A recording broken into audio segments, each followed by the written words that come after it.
bringeth good tidings. And we do publish peace. This word is of peace, which is the kingdom of heaven. The kingdom of heaven is going to be a kingdom of everlasting rest, which is going to involve that peace. We're not living in a peaceful society right now. We're living in a society where there's war, there's hatred. Now, people say that they love each other, but it's all a lie. Okay, and people are not in peace. People are on drugs, whether it's medical drugs or illegal drugs. There's no peace of mind. There's no peace of mind. There's no peace between the genders, gender war. So you think we got gender wars? Right. Go on YouTube. There's pure hate, man. Everybody's at war. Everyone's cussing everyone out. Right. It's just pure war, man. Everybody talking shit about everyone else. And complaining about everything. There's no peace in this place. Exactly. So and I'm glad the brother brought that out, because that's why you have the Midtown movement. All right. You got the feminist movement. You got all of these different movements out there. Okay, which indicates and represents what I'm saying, that there's no peace in a society, man.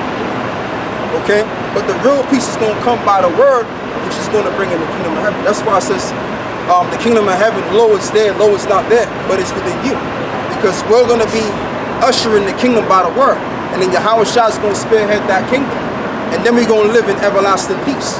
Go on, brother. What's that? That bringeth good tidings of good, that publisheth salvation, that saith unto Zion. Wait a minute, brother. That publisheth salvation. Go on. That saith unto Zion, thy God reigneth. Right, thy God reigneth. That saith unto Zion, thy God reigneth. So who is Zion? Zion is the house of Israel. The word Zion means monument. That's right. So we're a monumental people in the eyes of the Lord. Okay, which the word monument means remembrance, remember. Apple of the Lord's eye. Right. So that's Mount Zion. We are Mount Zion. Okay. Those rat bastards over there, them Scamalakites over there in the land of Israel, fighting them with those Palestinians, they're not the people of the Lord. Right. They're what you call implants. Okay, that's acting based on a fraud, man.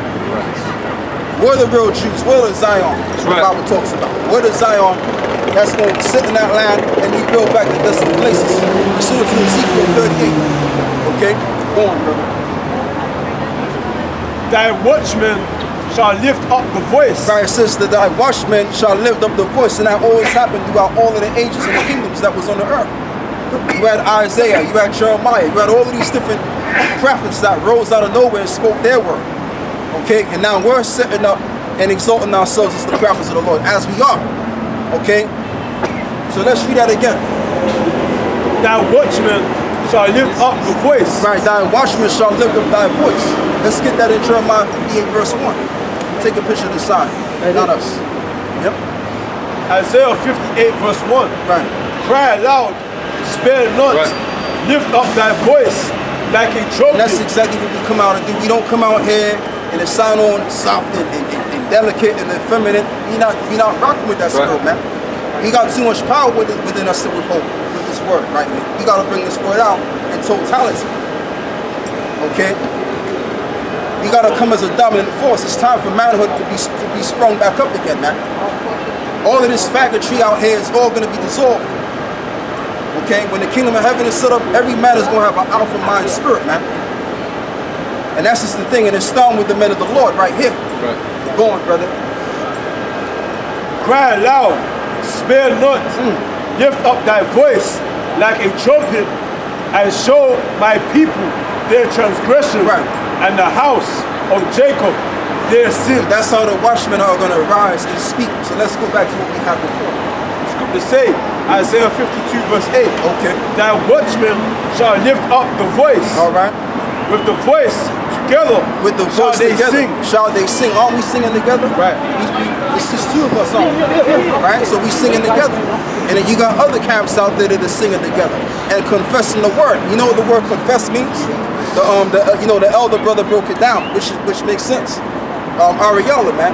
You know, shout out to that brother.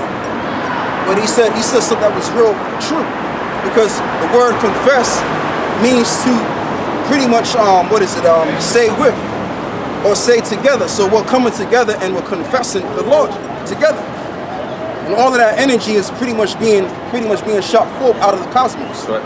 And this is why time is moving so quick. This is why things are happening at an alarming rate in this society, man. Because the Lord is hearing the cries of the elect, the prophets of the Lord, the holy men. Even the Lord wants to deliver us the kingdom of heaven. But he has to fulfill his word. Go on, brother. Matthew 11, verse 16. For whereunto shall I liken this generation? Right. It's like unto children sitting in the markets, Right. and calling unto their fellows, That's us. and We're in saying, markets, yeah? we have piped unto you, Right. and ye have not danced. Right, exactly. That's us right now, because we're in the marketplace.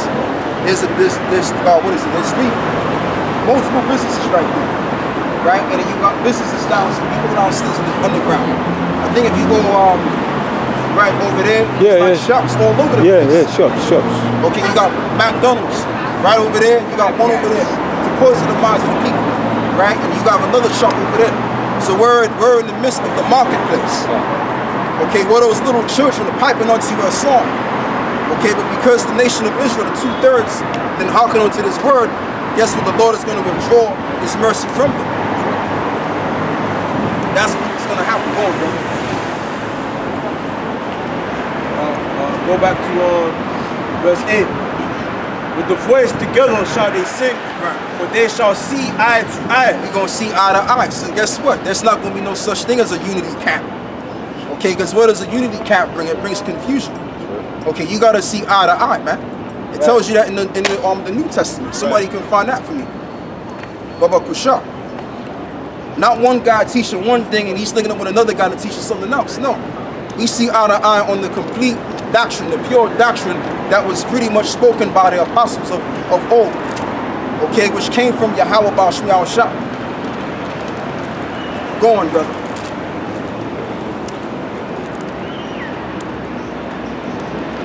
Read what you got. No, I'm saying. But if you got something, you can read. You got something. Okay, yeah, he got it. Let it read that. Philippians 1:27. Only let your conversation be as it becometh the gospel Right. of Hamashiach, Right. that whether I come and see you or else be absent, I may hear of your affairs, Right.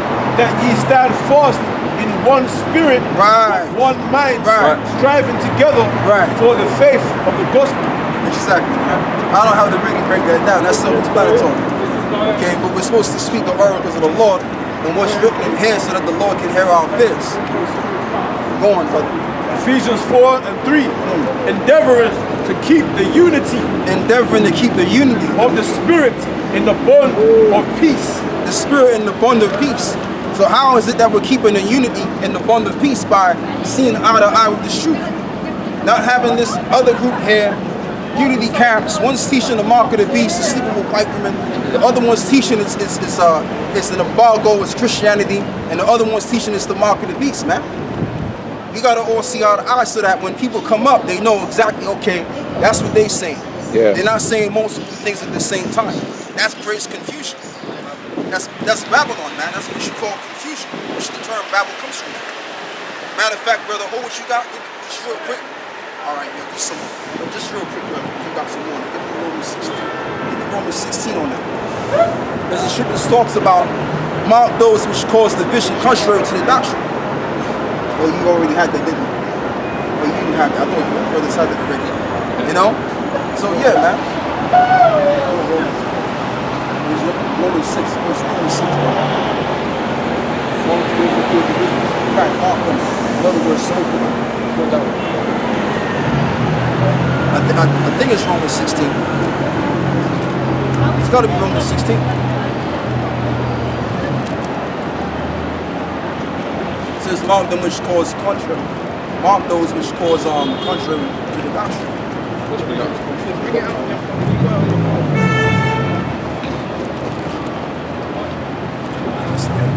Let's get a quick precept. All right, yeah. This is 1 Corinthians 1 and 10. Now I beseech you, brethren, by the name of our Lord Yahweh Shai, that ye all speak the same thing, Right. and that there be no divisions among you, but that ye be perfectly joined together in the same mind and in the same judgment. Right, that we be perfectly joined together in the same mind. Right. 17 Oh, exactly. yeah. I got another Okay. precept. Isaiah 8 and 20. To the law and to the testimony, if they speak not according to this word, it is because there is no light in them. Right. If they don't speak according to this word, it's really because there's no light in them. So you have to come together with the unity, okay, in terms of unifying with each other with the same doctrine. Okay, and this is just not any old doctrine. This is the true doctrine of the planet, of the universe. So that means we can't be messing about. People should not. Romans 16 and 17. Romans 16 and 17. Now I beseech you, brethren, mark them which cause divisions Right. and offenses contrary to the doctrine which ye have learned, Right. and avoid them. And avoid it. Yep. So that means there's no unity. You can't link up with a guy that's Right. teaching nonsense. You gotta put that group on First Street and expose the hell out of that group. And tell your followers that they're going to F off, man. Right. All right, that's what they're supposed to do. And also, you're gonna offend as well. That's why the scripture says, "Blessed is he whom is not offended in you." So if you're not offended in the Most High, or should I say Yahweh Shai, which is this word, then you're gonna get right and make sure that you teach the correct doctrine. But if you get offended, then that's a sign of you that's pretty much preserved for destruction. Go on, bro. There's Amos 3 and 3. Can two walk together except they be agreed? Exactly. Can two walk together except to be agreed? Because you're gonna have a variance, you're gonna have differences, you're gonna have quarrels. If two people are coming together, or two groups coming together, right, and they set up what you call a unity camp, that's what you're gonna have. Like for example, Al-Azhar, one lawyer, I'll just call him by his real name. He went down to what's his name, Zabak, to talk about what the mark of the beast was, and he didn't even tell him what the mark of the beast was. He was just he was vibing with him and all that. You can't be doing that, man. If you see an Israelite walking down the street who you know is teaching false doctrine, you're supposed to put that guy on First Street or correct him.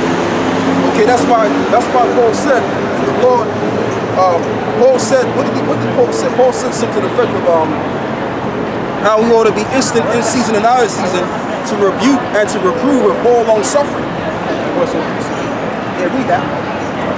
So going back to Ephesians 4:3, endeavoring to keep the unity of the Spirit in the bond of peace. Right. There is one body and one Spirit. Right, so there is one body and there's one spirit. Give me that in Ephesians 2 after you get done with that. Go on. Even as ye are called in one hope Even of as your calling. Even as you are called in one hope and one calling. Okay? So we're going further back up with that precept of saying, give me Ephesians the 4th chapter. Yeah, that's what it came. Oh, really? Okay, all right. That's So this is Psalms 133 verse 1. Behold, how good and how pleasant it is for brethren to dwell together in unity. In unity. How are they going to come? How are they going to unify if everyone's got a completely different doctrine or a different belief system? It can't happen. Go on. 2 Timothy Yes. 2 verse 16. Yeah. But shun profane and vain babblings, Right. for they will increase unto more ungodliness, and their word. Exactly. That means the going. That, you know what that really means? That really goes into debating. Like for example, you got these clowns in what is the Hyde's Park? Speaker's Corner. Speaker's Corner, yeah. Them people over there, them jokers, them clowns, they go over there and they all debate. They all come together with their philosophy and they debate their philosophy together. And that's what they do. They do the same thing like them jokers over there in New York City. Okay, what is it? The Black Consciousness Movement, they call it. A group of men, one believes in Egyptology, the other one believes in Islam, and all of that nonsense, man. So we're supposed to shun profane babbling. And you got Israelite groups going over there, man. They have no business going over there. And I'm talking about, that group up in there in Harris Park, Speaker's Corner. Go on, brother. But shun profane and vain babblings, for they will increase unto more ungodliness, and their word will eat as doth a canker, Right. of whom is Hymenaeus and Philetus. Right, those men. Yep. Who concerning the truth have erred, I've heard. saying Yep. that the resurrection is past already. You got niggas saying that to this very day. Oh, the Lord already came already. So we gotta do away with the New Testament now. We gotta just believe in the Old Testament. Alright? But we have to do away with that whole babbling business, man. If a guy can't get it, we moving on, man. Right. Okay? Saying that the resurrection is past already and overthrown the faith of some. Right, and overthrowing the faith of some. Okay? So we're not out here to overthrow the faith of brothers, man. We're out here to gain brothers through the faith and that they remain. We saw it in John 15, verse 16. Go on. Philippians 1 verse 17. Yeah, brother, they have the read you guys. Got some. I got this is Philippians 2. If there be any consolation, therefore any consolation in Mashiach, if any comfort of love, if any fellowship of the Spirit, if any vows and mercies, You break that down. if there be therefore any consolation in Mashiach, The word consolation is comfort. Well, in any comfort of love, Right. if any fellowship of the Spirit, Right. if any bowels of and mercies, fulfill ye my joy, that ye be like-minded, having the same love, being of one accord, of one mind. Right, because you're all meant to be in unity, okay? Speaking the same thing, because the scriptures say we're all going to be singing the same song in the chariots in Revelations 14. We're not going to be singing, one guy singing this song in high notes, the other guy singing low notes. Right. And then Yahweh Shah's thinking, but what the fuck is going on here? I Right. gave you one gospel. You nigga, you singing this, Right. and you singing that. One of you's getting kicked out of the chariots. Right. One of you, all right? Because we're all gonna be singing the same tune, singing it in the same scriptures, The same breaking note. it down the same. You know, you're not gonna have one saying, "Oh, we don't know the name." Other guys say we do know the name. Right. Or the R5 chippers, the Bargo, and then we're all battling in the chariots. Right. That's not gonna be the case. Right, and you know what too, when you're dealing with a song, you gotta get every word down correct. Because if you miss one word, you don't mess with the whole song. Matter of fact, brother, hold what you got. Give me Revelations 14:1. There's a scripture talks about how they sung as it was a new song. We're gonna read about that. Revelations 14:1. And I looked, and lo, a lamb stood on the Mount Zion, and with him 144,000, having his father's name written in their foreheads. Right, having the Father's name written in their foreheads. That's the mark that is exemption from death in Daniel's 9. Go on. And I heard a voice from heaven, as the voice of many waters, and as the voice of a great thunder. Yeah. And I heard the voice of harpers harping with their harps. Right, the voice of harpers harping with their harps. In other words, the men that's teaching this. So when we teach the word, it's like a performance we're doing. That's right. But we have to pretty much make sure that we're not off key. We have 100. That's like in the military when they do that drill where everyone's got to march in the same Right. order. One guy's out of line, that guy has to get to the back. Right, get to the back, exactly. Because you have to pretty much say the same word with the same high note. The same note. So that's what this thing's like an unto. You can't get one thing wrong. You gotta, and that's why we say in GMS, we have the 100% truth. That's right. Okay? Because we have the 100% of these scriptures and we know 100% of what we know. Go on, brother. Psalms 48 verse 4. I will incline mine ear to a parable. I will open my dark saying upon the harp. Right. Again, going back to the harp, because we have the tools, the musical tools, which is the harp. And the parables we bring into you is what's written in this word. And we're going to show you, we're going to read a couple of parables to you. Give me the book of Matthew 13, brother. I tell you what, all right, hold it. You finish what you got there. Revelations 14:2. Yeah, that's what we need to get. Yeah. And I heard a voice from heaven, as the voice of many waters, and as the voice of a great thunder. And I heard the voice of harpers harping with their harps. Exactly. All I had to say was is because sometimes when we bring out the precepts, we're going to the deep breakdowns, which is the parables. That's all I had to really say. We didn't have to go to Matthew 13. Go on. And they sung, as it were, a new song before the throne and before the four beasts and the elders. And no man could learn that song but 144,000 which were redeemed from the earth. So what's happening is amongst the angels. That's why it says we entertain strangers unawares. Because amongst the angels, we're preaching this gospel, singing the song, singing that harp. Okay? That's it. Singing with the harp. That's all right. It's about that time anyway. Yeah, so that's all we have for you, brothers. With that, we're gonna close out. Before we close out, gotta give all praises and glory to Yahweh, Ba'ashem, Yahushai, Ba'ashem, Ba'ashem, Muhammad, Shalom.